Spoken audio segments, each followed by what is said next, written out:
Hello and welcome to Supposedly Fun. My name is Greg. I'm here with my buddy Teddy. I don't know how long he's going to last sitting here with me, but he had come in to visit me, so I figured I would try to get him in for a Friday Reads video. If he doesn't stay very long, he is in the background for the duration of my Women's Prize winner's reaction video, which will be linked in the description box down below. But for now, we'll just see how long he sits.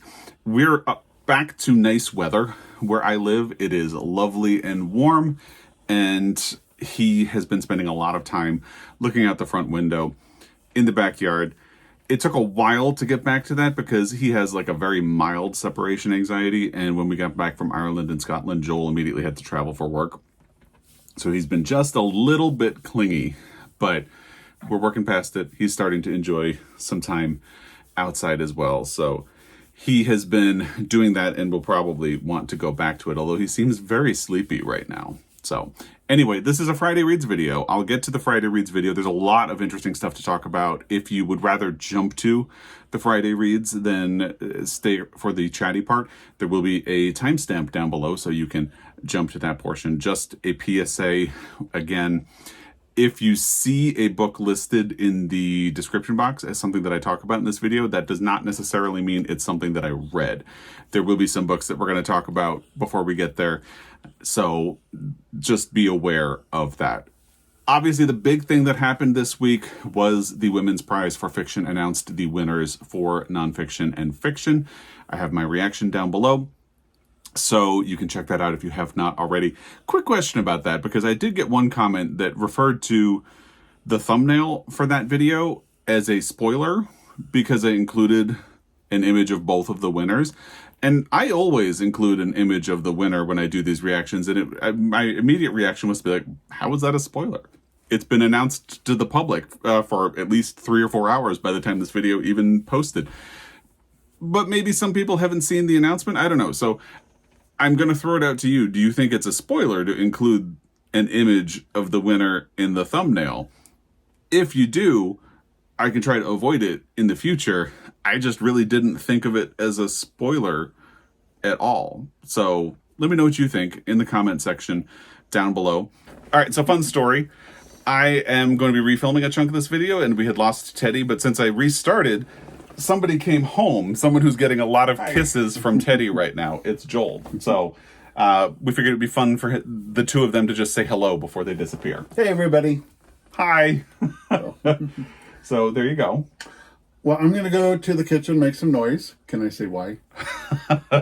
Sure. Okay. Today is Greg's birthday, so happy birthday! As we're filming this, yeah. Yes. So I need to go make a Black Forest Gâteau. Yes. And I'm very excited for that. And if you don't know what that is, read Mrs. Quinn's Rise to Fame. Yes, true, because it is in there. A chocolate cherry cake. Yeah, I'm very excited about that. And who's my helper? Who's my sous chef? Teddy will be at his feet, desperately wanting to taste all of the ingredients, everything. I'm sure. So we're going to say goodbye to Teddy and Joel. But I figured it would be fun for them to just pop in and say hello. There we go. All right. Thanks, guys. All right. Ready? Let's go. Okay, so let's get back to the actual Friday Reads video. So I want to point out my t-shirt, which is this lovely Let the Queens Read with a rainbow pattern of flowers done by Trans Painter, who is this wonderful artist. You can look them up on Instagram, because this is also going to be Pride Weekend in Missoula, where I live. And we don't know if Teddy has ever been to a Pride parade before, because he's only been living with us since October. So we have no idea. Maybe he's been to a Pride parade, maybe he hasn't. But it will be his first Pride parade with us. We're looking forward to celebrating that. So, of course, I had to wear a Pride t-shirt today. So just had to mention that as well. And I also want to mention, I was not going to say why these showed up today, but I guess Joel kind of spoiled the secret. So today, as I'm filming this, is my birthday. And a subscriber, Marsha Johansson, remembered that. So I want to say thank you to Marsha, because I got a package of books from her today, along with this lovely bookmark that is going to go in my collection, and this postcard that I'm holding upside down.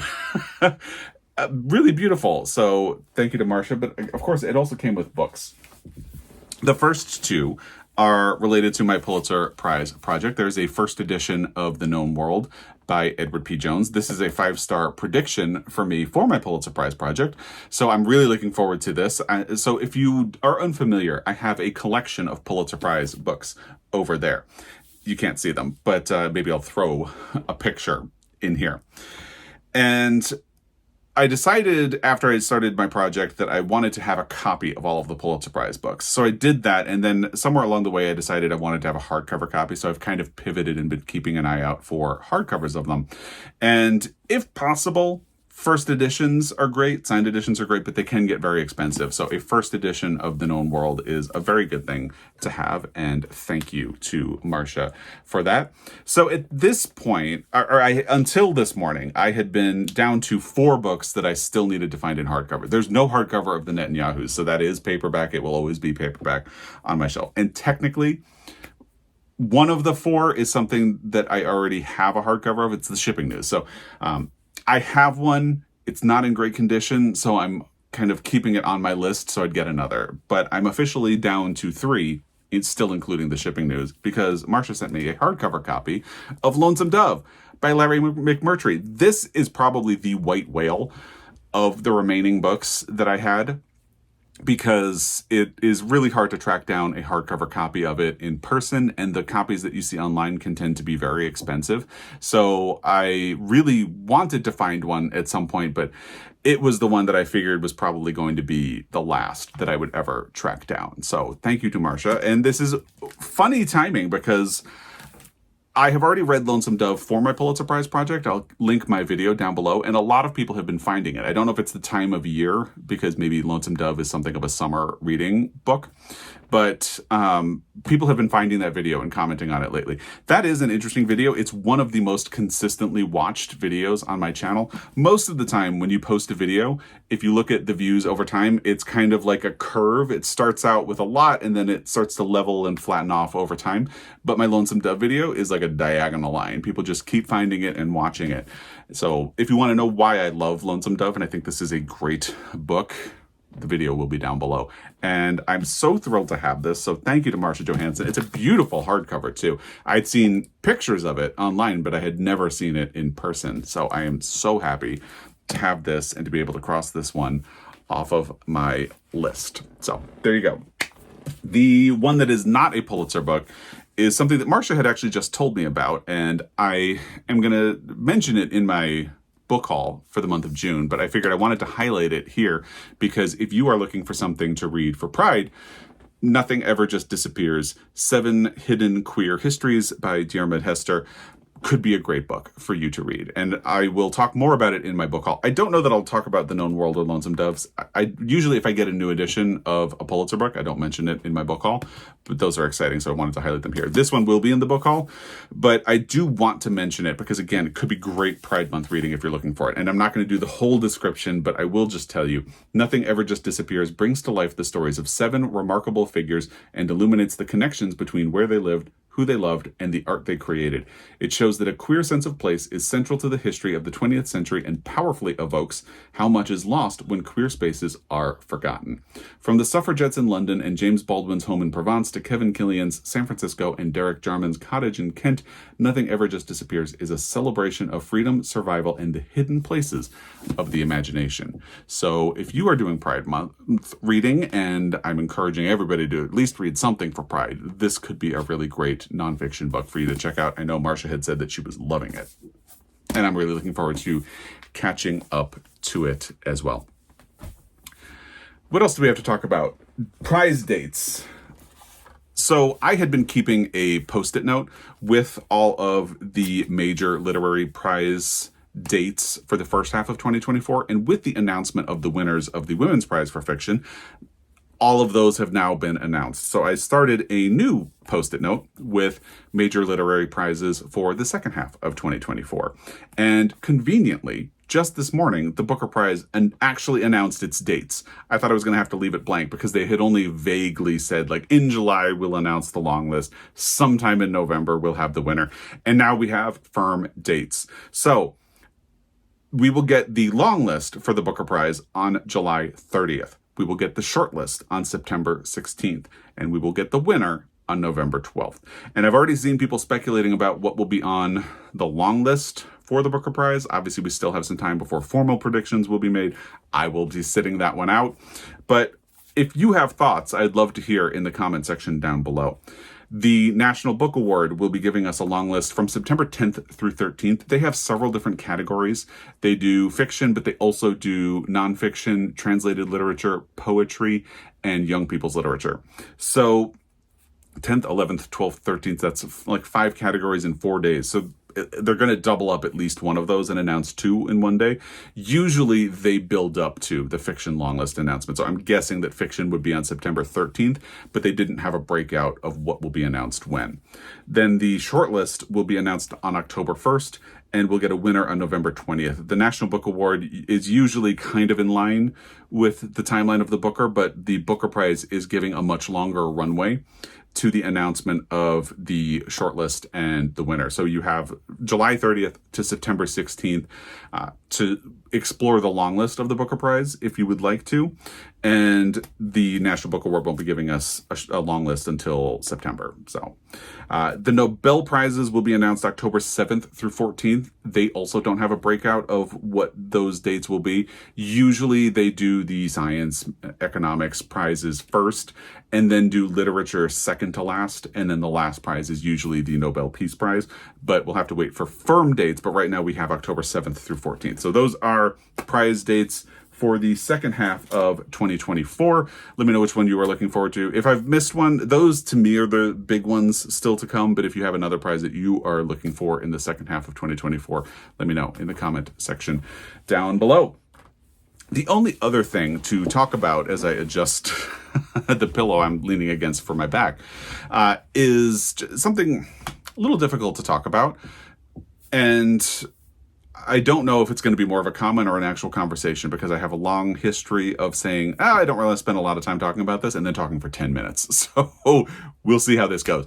But I had mentioned when I did my Pulitzer Prize reaction, I think I actually did it in either a Friday Reads video shortly after or in my deep dive about Night Watch, that I had been planning to do a video about the state of the Pulitzer Prize for fiction. And a lot of people commented to say that they were looking forward to that video. And I've kind of been on a roller coaster since the announcement of this year's Pulitzer Prize for fiction, where initially I was really excited to do that video and planning to do it very quickly.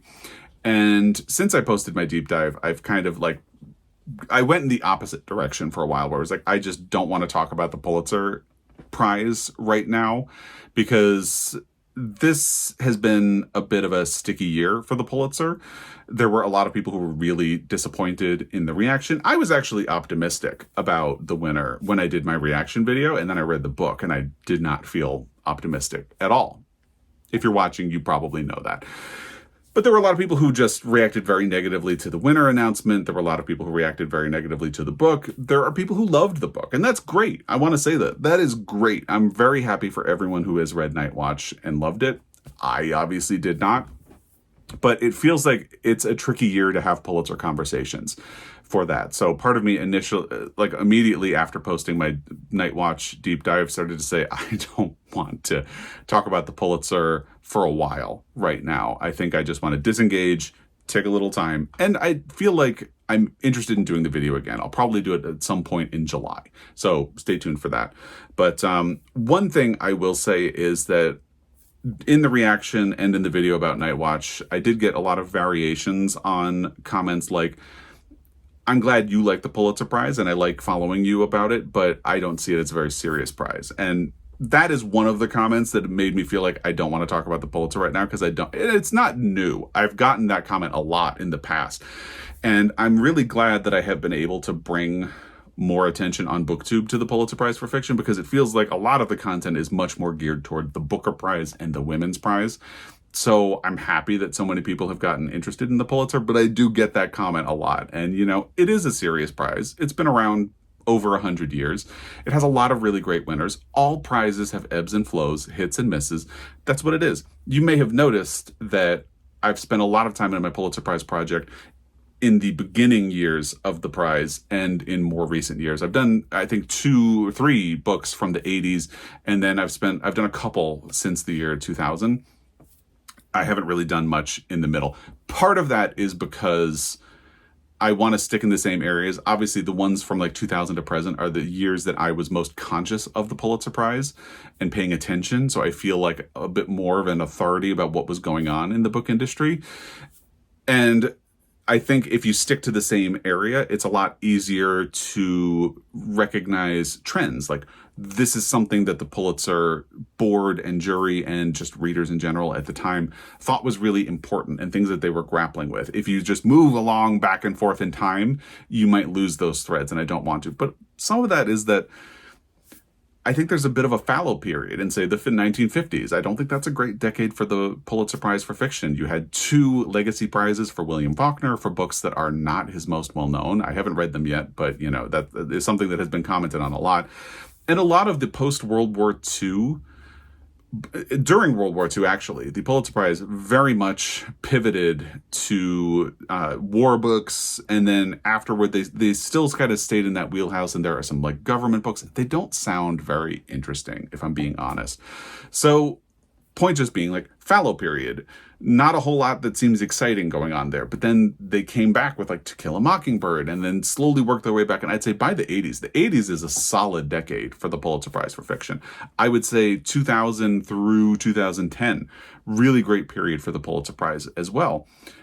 I think they have growing pains. I think they're having a hard time adjusting to the 21st century. And that will be sort of the thrust of my video.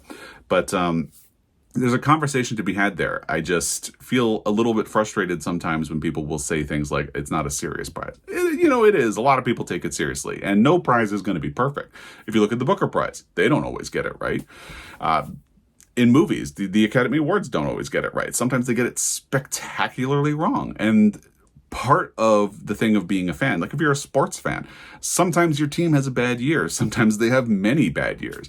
And the thing is, you still show up and you hold people accountable and try to help make them better. And that's one of my things about the Nobel Prize. I do reaction videos every year, even though they are some of the most controversial videos that I do, because I think it's important to hold them to account. And they said that they were going to be a more global prize, but most of the winners are still at least tied to Europe somehow, or North America. And that's something they need to do better at. And by following the prize and continuing to engage with it, I hope I can help that conversation happen. The Pulitzer Prize has not had a Black woman win since Toni Morrison for Beloved. That's a problem. So there are conversations to have, but it is a serious prize. And I mentioned in my last video, there's like a small percentage of people who didn't like the tone of the conversation that I had about Night Watch. Personally, I don't think I spoke any more harshly than some other people who have also commented on the book. Obviously, there are people who loved the book, but, it's interesting. And what I've settled on is that it's just one of those things where you can't really please everyone, because I had people who called me foolish for liking Demon Copperhead last year, or being excited that Demon Copperhead co-won last year.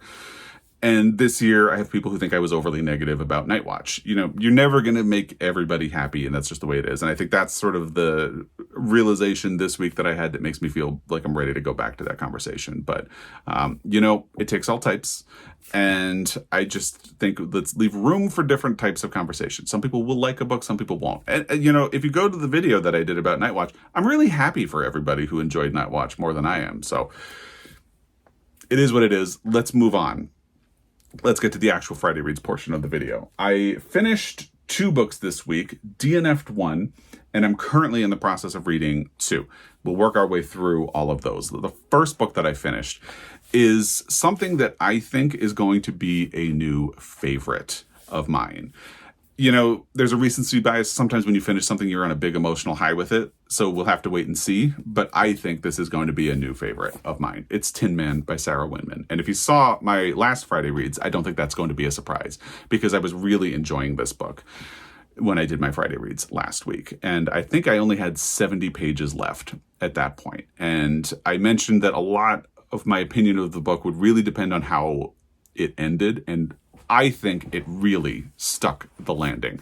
What a beautiful book. And I mentioned a lot in that last Friday Reads video that I think the description on the back of the book sort of sets up a wrong expectation because it makes you think you're going to be operating in two different time periods. And actually, this book really fluidly moves back and forth in time. And it also sets up a question that I don't think the book itself is actually grappling with, because it says, many years later, Ellis is married to Annie and Michael is nowhere in sight, which leads to the question, what happened in the years in between? And I feel like that question sets up a false expectation, because it isn't even really a question where Michael has been, and what happened in all the time in between. I think it just sets up a wrong thing. But what I will say is that this part of the description turns out to be really accurate. Tin Man is an unforgettable and heartbreaking novel celebrating love in all its forms and all the little moments and small kindnesses that make up a life. I love a book that deals with small kindnesses and life and how important those things are. And look at Demon Copperhead and my love for that. So I really responded very positively to that. And I won't get into what the small kindnesses are toward the end of the book, but it's just so beautiful. And the notion of seeing maybe a child who's going through a tough time or an adult who's going through a tough time and trying to be present with them and make them a little bit happier, it just really got me. And I loved this book so much. I loved it so much. So much.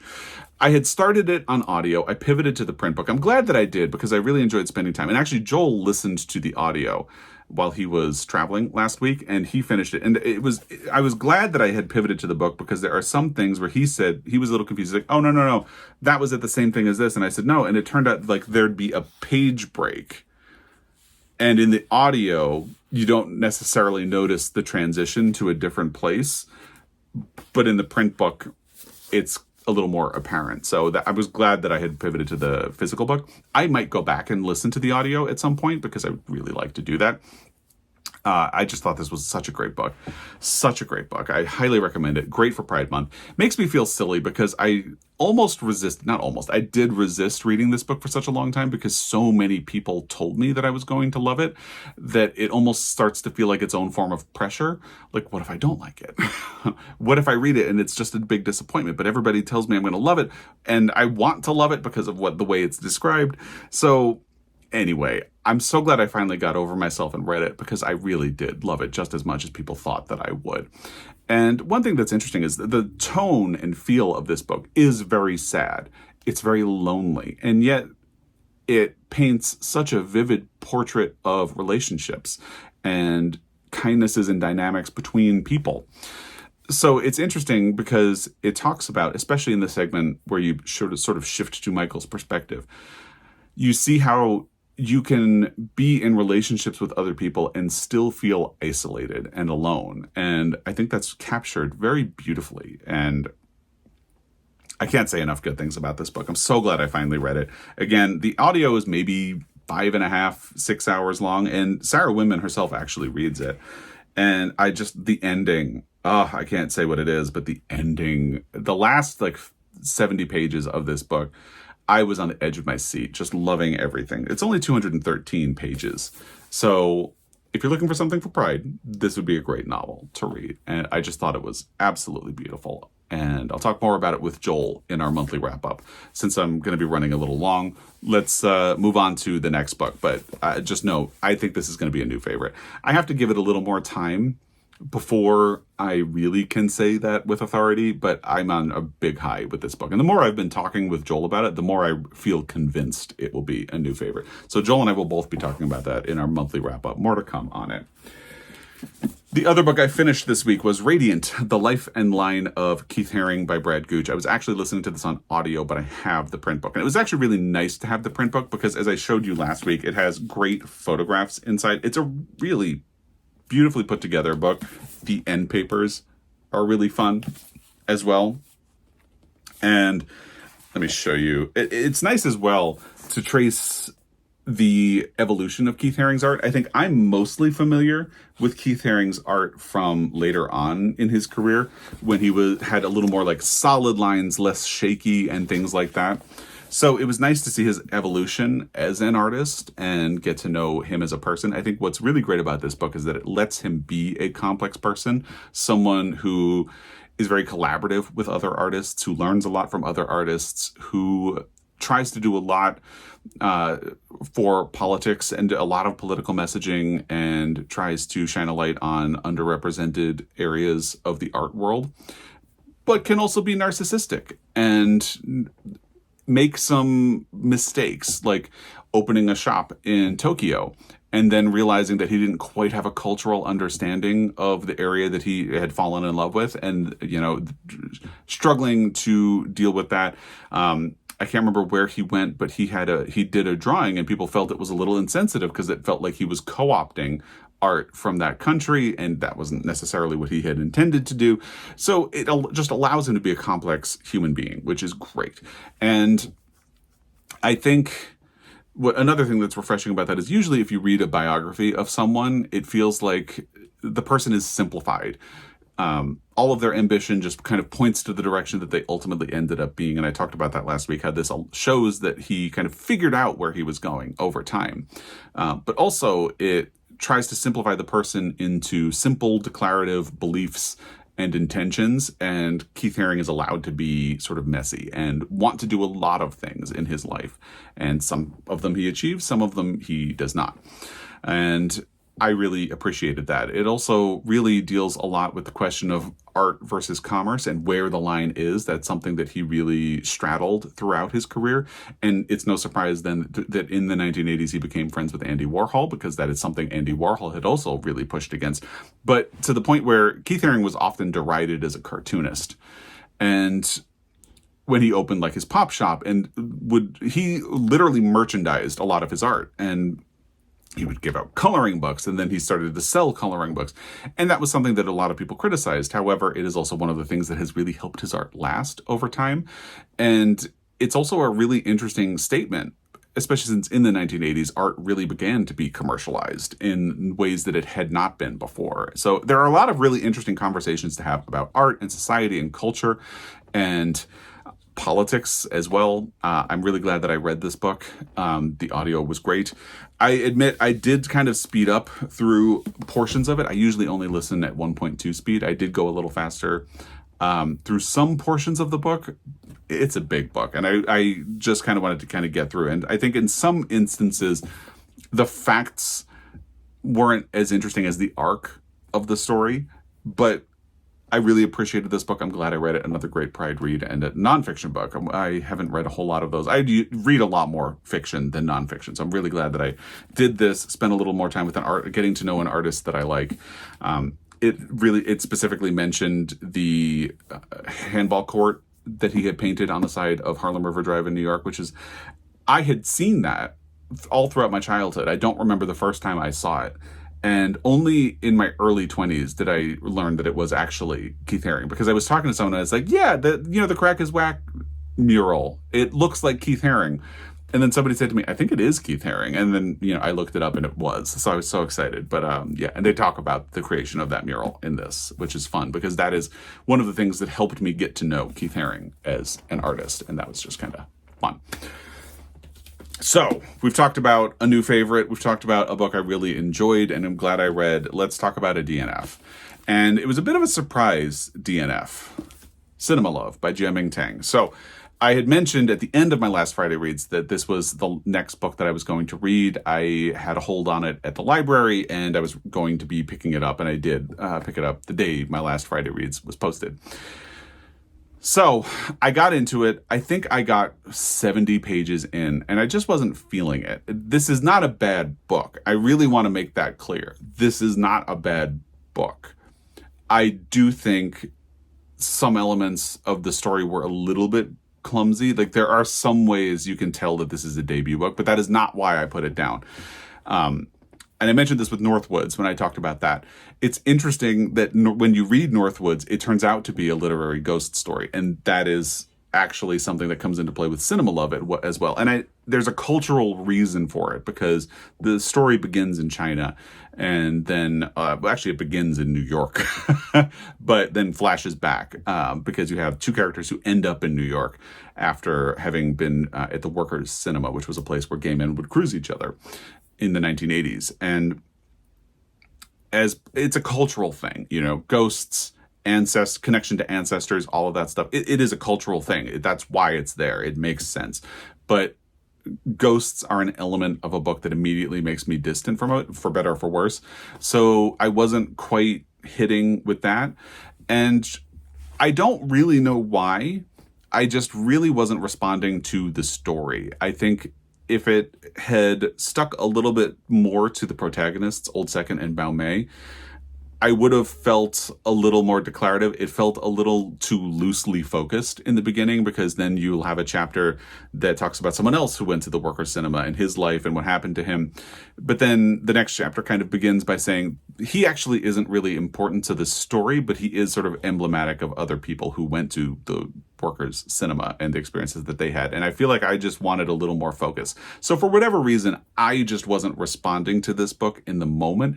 Again, it's not that it's a bad book, but I am embracing the DNF this year. And I started thinking to myself, because I was dragging through, I think on Wednesday night, I sat down with this book, put something sort of that I knew I wasn't really going to be interested in on television so I could just read.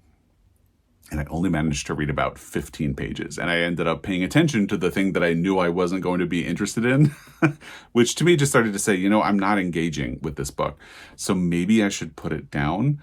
And in the morning, I tried to read another 5 pages and just sort of acknowledged to myself, it's not that it's a bad book. I think my big fear with DNFing this was that people would assume that this is a bad book. And that's not necessarily the case.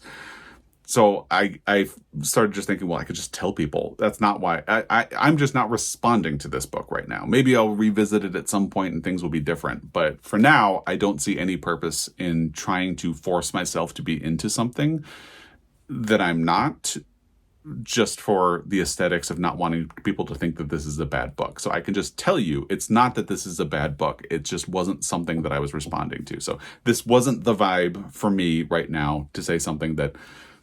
Do young people still say that? I don't know. So this wasn't the vibe. You know what was the vibe, as it turns out? The other library book that I had, In Tongues by Thomas Grattan. Now, both of these books were included in my list of exciting upcoming releases that I did back in May. I'll link that video down below. And Cinema Love was actually on my Pride Month pile of possibilities, which will also be down below. I didn't include In Tongues because at the time I left for Ireland and Scotland, my library didn't have a copy, but they got a copy and I was able to grab it when I got home.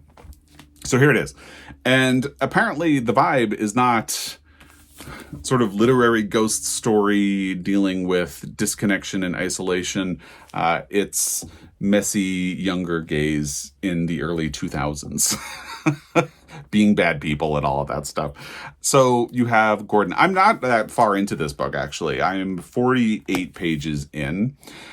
But I feel so connected. Like, it's interesting. So I dragged my way through 70 pages of Cinema Love because I was trying to make it work, even though I wasn't really into it. And yesterday I flew almost 50 pages into this book. So this is much more something that I am responding to. So in 2000 or 2001, you have Gordon, who arrives in New York City. He's a very young man. He's in his early 20s, and he has been in a relationship with a man named Alan. Alan dumps him. He's living in, I think, Minneapolis at that point, and he is prone to self-pity, like performative self-pity, and he is also prone to spontaneous decisions. So he packs up all of his stuff, goes to the bus station, and in the spur of the moment, this is the very opening of the book, when he is asked where he wants to go for his ticket, he just says the first place he can think of, New York. So he ends up in New York and is just kind of a messy young person making some bad decisions, being a not quite good person. And he meets a lesbian who works in a bar, and she helps him out of the really bad apartment that he's in and connects him to a place where he gets a job as a dog walker. That's everything that happens in the first 50 pages. And then he's just at a point where he's met a gay couple who are gallery owners, very wealthy, and he is going to become entangled in their lives in, I'm sure, very messy and problematic ways. And it's going to go from there. But it's so interesting. And this is definitely one of those books that I think is going to reckon with his bad choices, which it can be really infuriating to read a book about someone who is just making bad decisions repeatedly if there's no cause for it. And I think this is a book where even it's told from a later perspective. So he's sort of reflecting on the arc of whatever the story is going to turn out to be from that perspective. And I'm just finding this really interesting and kind of fun. And I think I needed something a little more fun in my reading. And I think that's one of the reasons I was having a hard time with Cinema Love. And I'm really just getting wrapped up in this book really quickly. So when I finished Radiant Love, I admit I did take like 24 hours, and before I just needed to like catch up on podcasts and things like that. And once I did, I started The Guncle Abroad. I've barely started it. I've only listened to the first chapter. And I will say, I'm really excited to read this book because I love The Guncle. And I will say I had like a quibble with the first chapter. It opens with Patrick, the protagonist of The Guncle, complaining about a pastry that he has served in Italy, and I had to say to Joel, it's like, pastries in Italy are delicious. Like, he even refers to the coffee as acrid. We did not have a bad cup of coffee in Italy at all. We didn't have a bad pastry either. And he's at a really expensive hotel, so it's kind of like, I said to Joel, it's like, I don't believe he had a bad pastry. I don't believe he had a bad cup of coffee. And Joel just kind of, he said, buckle up, and I don't know what that means because he's already finished this book. But anyway, so I'm still enjoying the book. It's fun. So in that first chapter, you have Patrick. He's at his brother's wedding in Lake Como. It's a destination wedding, obviously, since he lives in the U.S. He is with his niece and nephew, Maisie and Grant, and Maisie and Grant are sort of struggling with the new reality that they are faced with. And then something bad happened at the rehearsal dinner the night before, and then it flashes back to 4 weeks earlier when their European vacation began. So I'm in. I did have that little quibble with the book, and I don't know if that's a flaw in the book based on what Joel said, or if it's, who knows, we'll see. I'm really excited to read the book and get further along. I've only read that first chapter, so we'll see where it goes. That is what I've been reading this week, and all of the big things that have happened. I'd love to hear what you're up to this week and what you've been reading, what you've been loving, what you think of the Women's Prize, all of that stuff. Let me know in the comment section down below. As always, I really appreciate your time, and I will be back. Until next time, happy reading.